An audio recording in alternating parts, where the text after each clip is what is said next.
Maayong gabi sa tanan. Aduna ba kay problema? Iampo lang o pagtuo lang nga kana maresolba.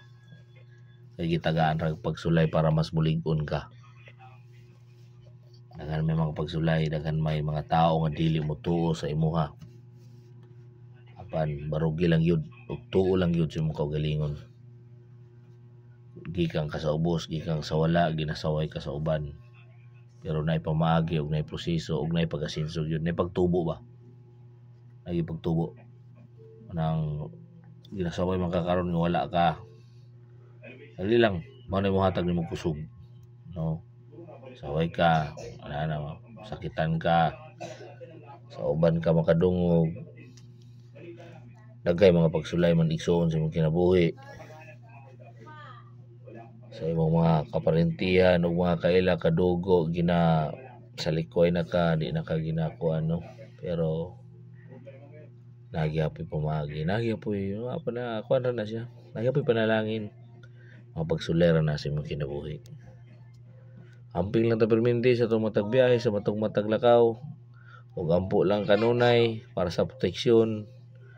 Mayong lawas gid ang importante kanunay. Kaya kung wala ang lawas, tugoy, kapital ang lawas gid. Ana siya, labi na itong sanay mga pamilya. Maningkamot lang yun yun. Maningkamot lang yun. Sa mga namasahero dia, labi na itong mga single, mga amigo na ko dia, ng mga vendors dia. Ulan init bay, antigantos bay, usay mingaw, murag mangluod na lang ka kung gusto na ka kaulion. Pero nalagi gihapon na, ayun to lang yun. Kung sa sugal pa, mintin lang, daog lagi ka. Sugal gihapon. Ano ba? Kaya mo na to.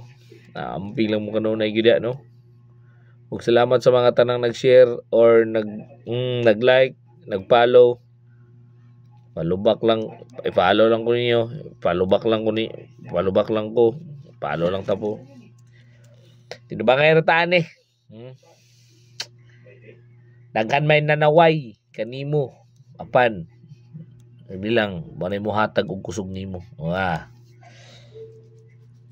Namaro to.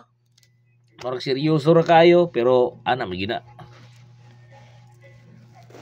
Seryoso man gid ta usahay, di man perminti ra kada tawo ra kada di man kay bugas ug kuan unsa day, ha?